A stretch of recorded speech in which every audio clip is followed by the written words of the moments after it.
오늘 2023년 새해 연초에 여의도 침례교회 특별 새벽 기도회에 설교자로 부름을 받은 것에 대해 하나님께 먼저 감사드리고 또 초청해 주신 우리 국명호 목사님과 또 모든 성도님들에게도 감사의 말씀을 드립니다. 우리가 이제 새로운 한 해를 맞이하였습니다. 이 한 해를 시작하며 어떤 말씀을 함께 나눌까 생각하다가 오늘 여호수아가 그의 인생 마지막에 이스라엘 백성들을 모아놓고 결단을 요구하던 이 말씀을 가지고 오직 나와 내 집은 여호와를 섬기겠노라 라는 주제를 가지고 말씀을 나누고자 합니다. 누군가가 우리에게 당신은 누구냐라고 물을 때 우리 정체성을 표현할 수 있는 가장 좋은 말이 무엇이 있을까요?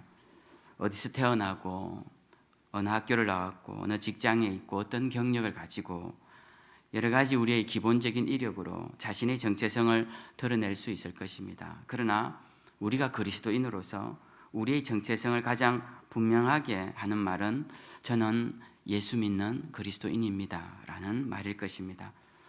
오늘 여호수아는 그가 죽기 전 이스라엘 백성들을 향하여 거룩한 한 선언을 합니다.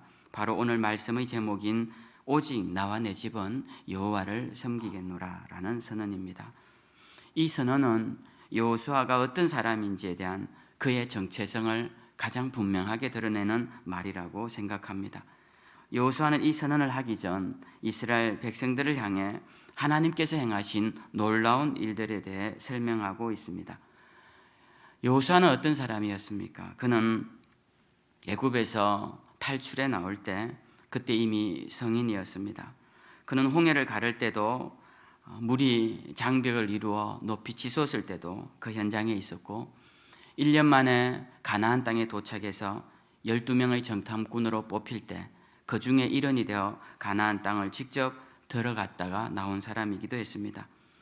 10명의 사람들이 가나안 족속에 비하면 우리는 다 메뚜기 같다라고 말할 때 여호수아는 아니다, 하나님이 우리와 함께 하시면 그들이 도리어 우리의 밥이다라고 강력히 외치던 사람이었습니다. 그는 모세의 지도를 받으며 아모리 족속과 대항해 싸울 때 그 족속을 멸하기 위해 하늘에 있는 해를 향하여서 태양아 너는 기브온 위에 머무르라, 달아 너는 아얄론 골짜기에 거리할지니라 라고 하면서 성경에 나타나온 모든 사람들 중에 유일하게 태양을 향해 명하고 달을 향하여 명하여 태양과 달을 멈추게 했던 하나님의 용사였습니다. 모세를 대항해 고라 자손이 패역을 일삼을 때 그로 인해 땅이 입을 벌려 그 고라와 그를 따르던 자들을 삼킬 때도 여호수아는 모세의 편에 서 있었고 모세가 율법을 받으러 시내산에 올라가 40일 동안 내려오지 않고 그 위에 있을 때도 여호수아 한 명만은 산 아래에서 유일하게 모세를 기다리며 경호하였던 사람이었습니다. 모세가 죽던 날 여호수아는 모세의 뒤를 이어 지도자가 되었고 그 후로 여리고를 무너뜨리고 아이성을 점령하며 가나안 정복 전쟁을 이끈 이스라엘의 위대한 지도자였습니다. 그는 하나님의 역사를 직접 눈으로 보았고 몸으로 체험한 사람이었습니다. 그가 이제 마지막 생을 다하고 인생이 끝나가는 그 순간 그는 이스라엘 백성들에게 마지막 유고 설교를 하는 것입니다. 그 내용이 바로 우리가 읽었던 여호수아 24장의 말씀이고 우리에게 베푸신 하나님의 은혜를 잊어버리면 안 된다라고 그가 그토록 강조한 내용이 바로 이 여호수아 24장의 말씀입니다. 우리는 여호수아의 그 마지막 유고 설교를 읽으면서 그가 얼마나 절절히 이스라엘 백성들에게 하나님을 버리면 안 된다고 강조하고 있는지, 하나님이 우리를 어떻게 도왔는지에 대해서 설명하고 있는 것을 읽게 됩니다. 그러면서 그는 이제 마지막에 그의 설교 말미에 이런 요구를 이스라엘 백성들에게 하고 있습니다. 14절 말씀에 보면 그러므로 이제는 여호와를 경외하며 온전함과 진실함으로 그를 섬기라.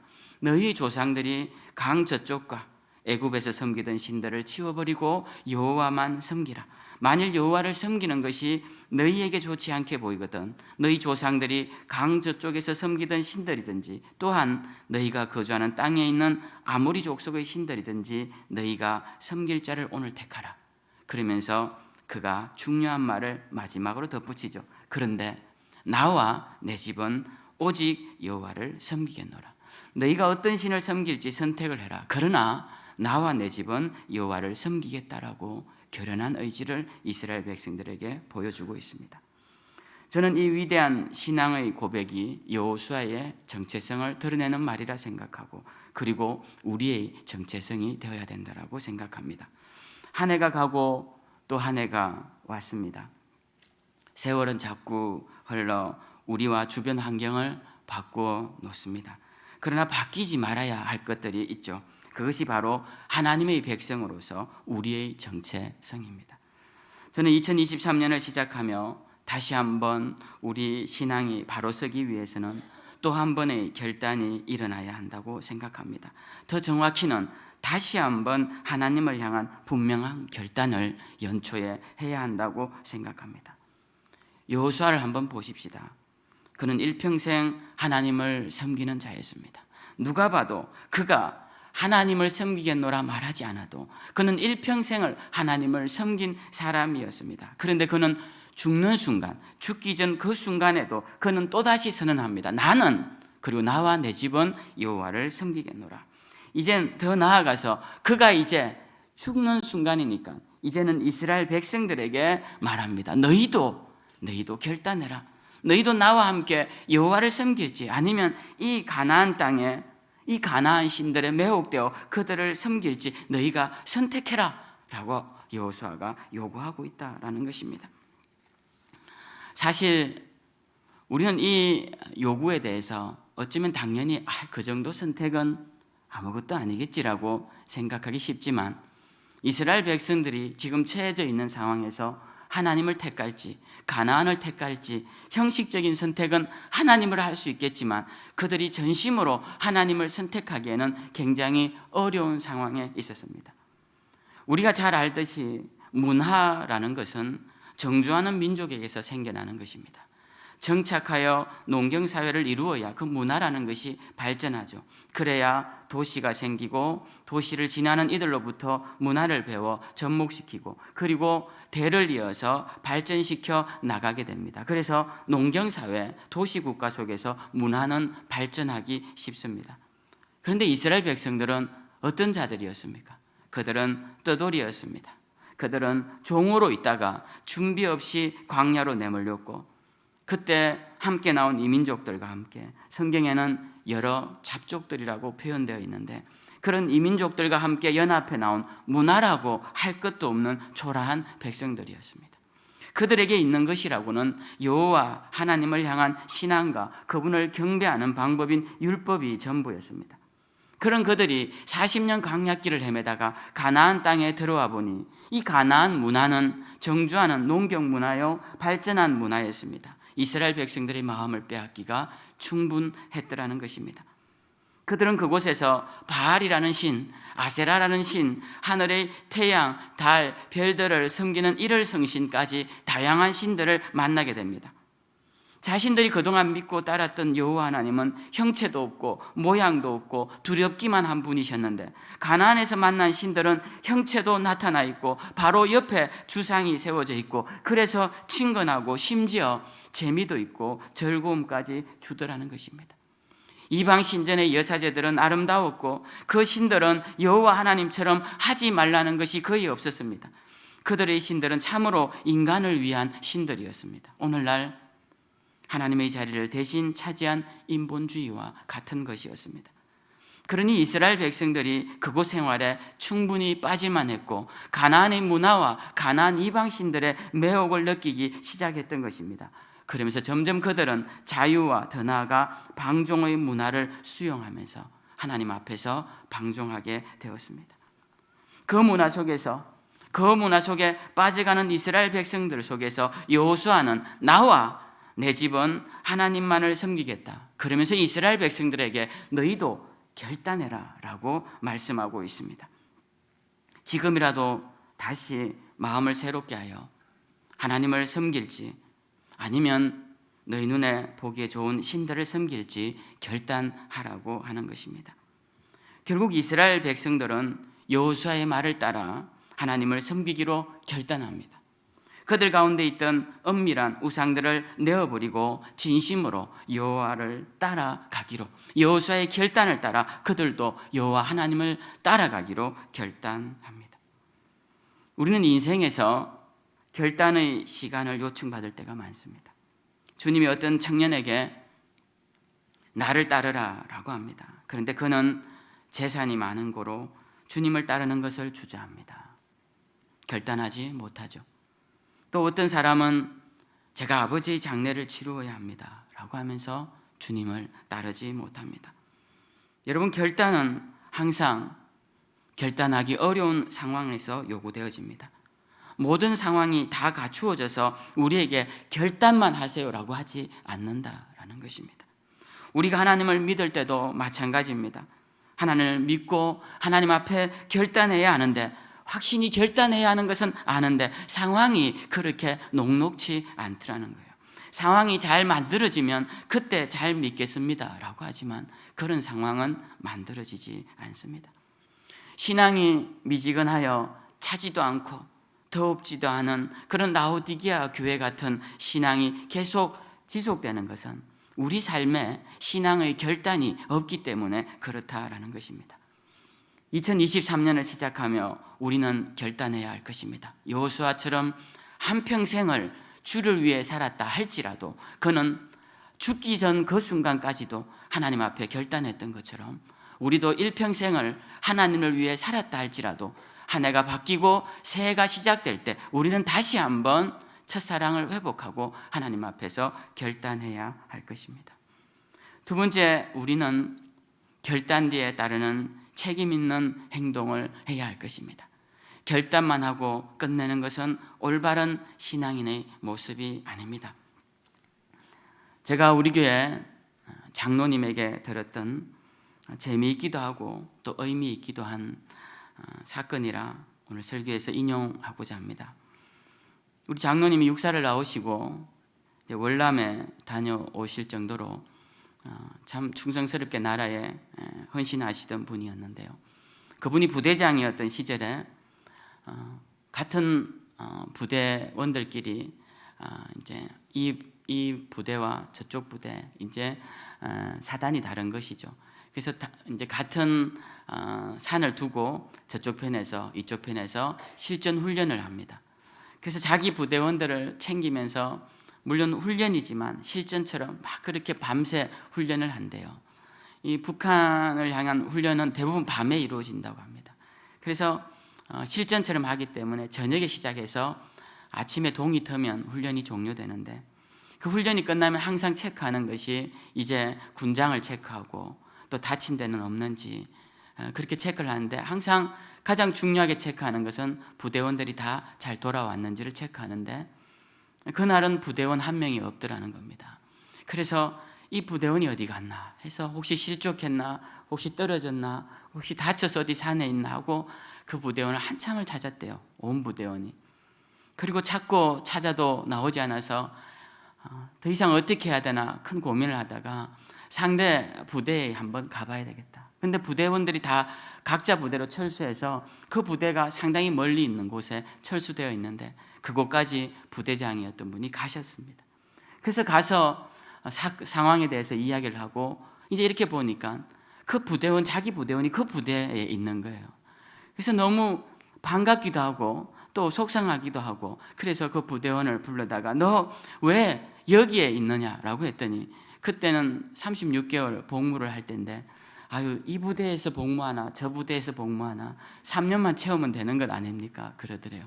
그래서 그 장로님이 너무 그 이야기 듣고 당황하고 황당했다는 이야기를 제가 들으면서 아 그렇구나 우리 그리스도인들도 이 땅을 살아가면서 아유 제가 한번 주어진 생명 그냥 이렇게 살다 가면 되지 뭘 그리 열심히 하고 그렇게 할 필요가 있습니까? 이런 이야기를 하더라는 거예요. 그래서 그 부대원의 행동이 마치 오늘날 우리 그리스도인의 모습하고 유사한 것은 아닐까, 그런 생각을 해보기도 했습니다. 여러분, 우리가 신앙생활을 어떻게 합니까? 이렇게 무책임하게 할 때는 없습니까? 어차피 사는 인생인데 뭐 그렇게 아웅바둥하며 살까? 어차피 사는 신앙생활인데 뭐 그렇게 열심히 할 필요가 있습니까? 적당히 하다가 시간 되면 하나님 나라 가면 되는 것이지, 이렇게 우리는 혹시 말하고 있지 않습니까? 그렇게 신앙생활하면 안 되는 것이죠. 우리는 하나님의 일꾼으로서, 내가 예수 그리스도를 믿기로 결단한 제자와 증인으로서 책임 있는 삶을 살아야 하는 것입니다. 결단 뒤에는 항상 책임 있는 행동이 따르는 것이죠. 빌라도의 뜰에서 예수님이 붙잡혀 신문당하시고 채찍에 맞으시고 고난당하실 때, 그때 제자들은 다 고향집으로 돌아가고 없었습니다. 우리가 이왕 하나님을 믿기로 결단했다면 우리는 그 결단에 맞는 책임 있는 행동을 해야 할 것입니다. 그냥 시간되어 집으로 돌아가는 그런 신앙인이 되면 안 된다라는 것입니다. 오늘 여호수아는 이스라엘 백성들에게 그들의 선택, 그들의 결단 뒤에 반드시 책임이 따름을 알려주고 있습니다. 우리가 읽지는 않았지만 20절, 24절에 보면 이렇게 말을 해요. 만일 너희가 여호와를 버리고 이방신들을 섬기면 너희에게 복을 내리신 후에라도 돌이켜 하나님이 너희에게 재앙을 내리시고 너희를 멸하실 것이라. 그러자 백성들이 여호수아에게 다시 말합니다. 아닙니다. 우리가 여호와를 섬기겠습니다 라고 말을 합니다. 그러자 여호수아가 다시 말합니다. 너희가 여호와를 택하고 그를 섬기리라. 너희가 말하였으니 이제 스스로 정인이 되었다. 그러니 이제부터 너희 가운데 있는 이방 신들을 치워버리고 너희 마음을 이스라엘 하나님 여호와께로 향하라 하니, 백성이 여호수아에게 말하되 우리 하나님 여호와를 우리가 섬기고 그의 목소리를 청종하겠나이다. 이렇게 대답을 합니다. 여호수아는 이스라엘 백성들에게 결단한 뒤에 그 결단에 대한 책임으로 이방 신들을 치워버리라고 말합니다. 그러자 그들은 그들 가운데 있던 은밀한 이방 신상을 내어버리고 그리고 그 결단에 따른 책임 있는 행동을 보여줍니다. 여기서 우리는 중요한 사실을 하나 기억해야 합니다. 하나님은 결단하고 그 결단에 따른 책임 있는 행동을 하는 자들을 결코 그냥 내버려 두시지 않는다라는 것입니다. 제가 여의도교회에 이렇게 설교자로 부름을 받고 제 나름으로 준비를 하다가 이 교회에 훌륭한 목사님 말씀이 있으신데 제가 가서 더 어떻게 말씀으로 은혜를 나눌까 생각하다가 그냥 우리 교회에 일어난 작은 간증을 하고 은혜를 나누었으면 좋겠다라는 생각을 했습니다. 제가 지금까지 여러분에게 말씀을 드린 것처럼 하나님은 결단하는 자들, 그 결단을 보시고 하나님은 그 결단에 따른 행동을 하는 자들의 그 행동을 결코 내버리시지 않습니다. 저는 우리 성도님들에게 이렇게 말을 자주 합니다. 하나님께 여러분들이 일의 헌신을 할 때 하나님은 결코 일로 갚으시는 분이 아닙니다. 하나님께 일로 헌신할 때 하나님은 기본 갚는 단위가 30배부터 시작합니다. 그리고 60배, 100배, 하나님의 은혜의 축복은 우리의 생각하는 것을 항상 뛰어넘게 하십니다. 여러분이 일이 수고를 한다 할지라도 하나님이 일 없다 하시지 않고 그 일의 수고도 기억하시고 갚으시는 분이시다. 그러니까 하나님 앞에 헌신하는 것을 즐거이 하시라고 권면드릴 때가 많습니다. 저는 우리 교회에 이러한 일들이 일어났습니다. 제가 교회를 시작하고 상가에서 개척을 시작했는데 개척을 하고 보니까 그 주변에 교회라고는 상가에 있는 교회라고는 우리 교회밖에 없는 겁니다. 상가 2층에서 조그맣게 개척을 하고 1년 정도가 지나는데 우리 교회도 땅을 사서 이렇게 건물을 짓고 교회 처소를 마련하면 좋겠다라는 생각이 들어서 우리 성도님들과 함께 땅을 구입을 했습니다. 그때 땅을 구입하면서 한 1억 5천 정도 들어가는 땅이었는데 그때 대출을 9천만 원을 내고 또 이곳저곳 어떻게 우리가 힘을 써서 1억 5천짜리 땅을 구입을 했습니다. 땅을 구입하고 나니까 얼마나 좋은지 그 땅에 수시로 가서 땅도 밟아보고 그렇게 하는데 어느 날 그 땅에 갔더니 우리가 산 땅 뒤에 사시는 한 분이 계셨습니다. 그분은 그 동네 이장도 하셨고 그리고 우리 땅 뒤에는 종중산이었는데 그 종중 분이 있었습니다. 그래서 그 종중 땅에 조그만 집을 짓고 땅을 한 380평을 소유한 그런 분이 살고 계셨어요. 근데 제가 그날 또 갔더니 저보고 이런 말씀을 하시는 겁니다. 내 눈에 흙 들어가기 전에는 내 땅 앞에 교회를 못 지어. 그래서 마음이 한편은 조금 낙심이 되는 겁니다. 힘들게 땅을 구입을 했는데 이제 또 힘을 모아서 성전을 건축해야 되는데 우리 동네에서 그래도 영향력이 있고 또 종중 산이 둘러싸여 있는데 이들이 반대를 하면 참 큰일이겠다라는 생각이 들었습니다. 그렇지만 하나님께서 모든 일을 책임져 주실 것이라는 믿음이 있었어요. 그리고 한 1년이 지나는데 그 어른이 아프시기 시작하는 겁니다. 무슨 병인지 정확히 모르지만 어느 순간 보니까 신체 일부를 잘라내고 없어진 거예요. 그리고 또 조금 지나니까 암이 발병했다고 몸이 많이 아프시다는 거예요. 그리고 이제 집에 있는데 전화가 왔어요. 그분 사시는 집 주변에 있는 분이 전화를 하셨어요. 목사님, 이 주변의 교회들에게 다 전화를 했는데 목사님들이 출타 중이신데 이 어른이 지금 아파서 돌아가시기 직전이라 병원을 가야 되는데 임종 기도, 마지막 영접 기도를 하고 싶은데 목사님이 오실 수 있냐고. 그래서 한 걸음에 달려갔죠. 달려가서 그분을 붙잡고 영접 기도를 했습니다. 그리고 기도를 해드렸어요. 그리고 그분은 그 뒤로 병원 가신 뒤에 돌아가셨어요. 그리고는 이제 얼마 안 있다가 전화가 왔어요. 그 어르신 아내 되시는 분이 전화가 온 겁니다. 목사님 드릴 말씀이 있다는. 그래서 갔죠. 갔더니 그분이 하시는 말씀이 이 땅을 좀 사달라는 겁니다. 자기 땅을 380평이나 되는 땅을. 그래서 제가 그랬어요. 저희가 이 앞땅을 사는데도 빚만 9천만 원입니다. 그래서 이 뒷땅을 또 살 여력이 안 돼요. 그랬더니 이 아주머니가 그러면 목사님 돈이 없으면 명의만이라도 그냥 옮겨가세요. 돈은 나중에 주셔도 됩니다. 그러는 거예요. 그래서 이게 무슨 사연이 있지 않습니까? 그래서 왜 그러냐라고 했더니 이 아주머니가 두 번째 부인이신 거예요. 그리고 본 부인의 첫 번째 부인의 아들들이 주변에 살고 있는 거예요. 그리고 종중 사람들이 언제든지 이 땅을 다시 종중으로 가져가려고 노리고 있는 거예요. 그래서 이 아주머니가 빨리 교회 명의로 옮긴 뒤에 나중에 돈을 받고 싶었던 겁니다. 제가 그 사정을 알고 난 뒤에는 마음이 다시 달라지는 거예요. 그래서 아주머니 그러면 명의만 그냥 어떻게 옮겨옵니까?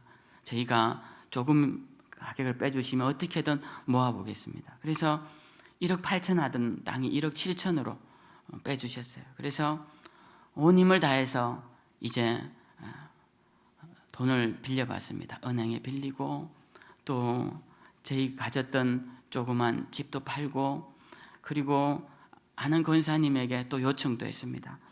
아무리 해도 돈이 4천이 부족한 거예요. 그래서 권사님, 경동교회를 다니던 권사님이었는데 권사님 4천만 원만 좀 빌려주시면 안 될까요? 그럼 제가 교회가 조금 성장하고 대출이 막혀서 그런데 나중에 대출이 더 나오면 꼭 갚겠습니다. 그랬더니 그 권사님이 목사님 저하고 약속을 하나 해주시면 제가 돈을 드리겠다는 거예요. 어떤 약속을 합니까? 저에게 돈을 빌려가지 마시고 제가 헌금을 할 수 있게 해달라는 거예요. 그러면 제가 헌금하라는 말씀밖에 안 되니 그렇게는 할 수 없습니다. 그러면 제가 돈을 빌려드릴 수는 없습니다.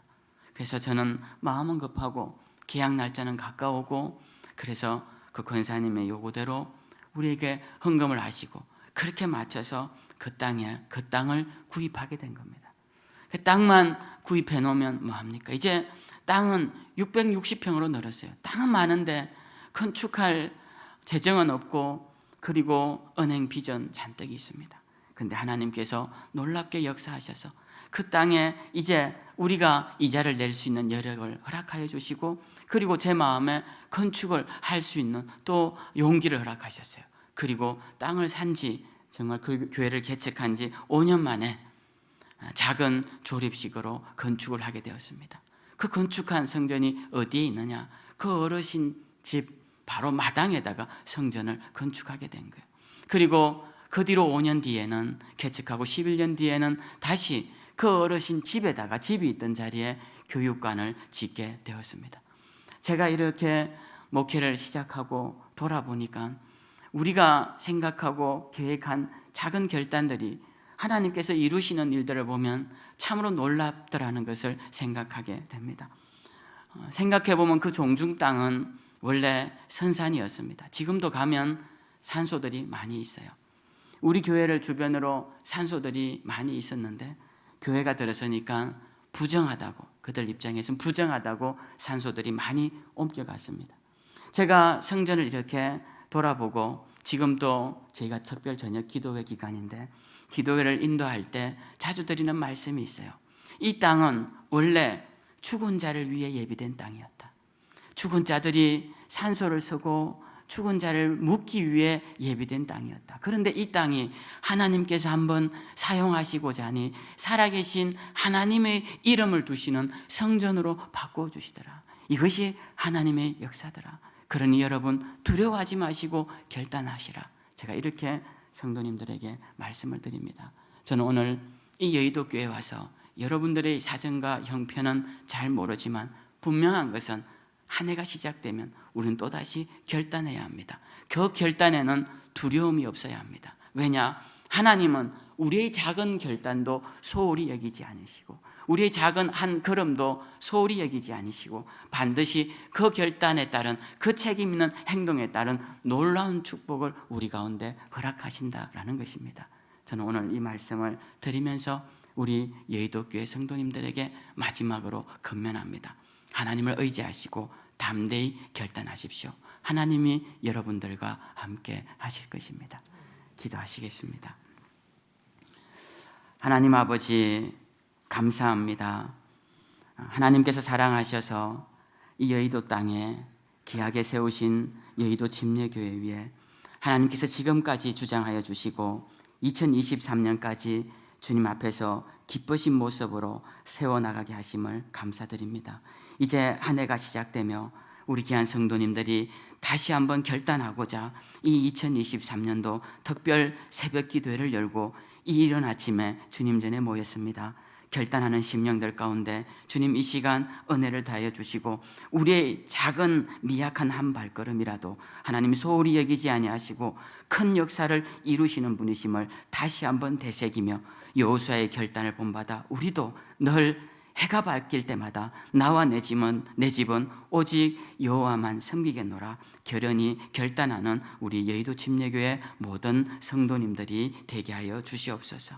오늘 이 아침에 우리의 기도 가운데 우리의 결단 가운데 우리 주님 함께해 주심을 믿고 감사드리며 이제는 우리 구주 예수 그리스도의 놀라우신 은혜와 아버지 하나님의 그 크신 사랑과 성령님의 위로하시고 교통하시고 내주하심이 오늘 말씀을 따라 우리도 하나님을 의지하며 결연히 결단하기로 다짐하는 사랑하는 귀한 여의도 침례교회 성도님들과 그들의 가정 위에 이제로부터 영원토록 함께 하시기를 간절히 축원하옵나이다. 아멘.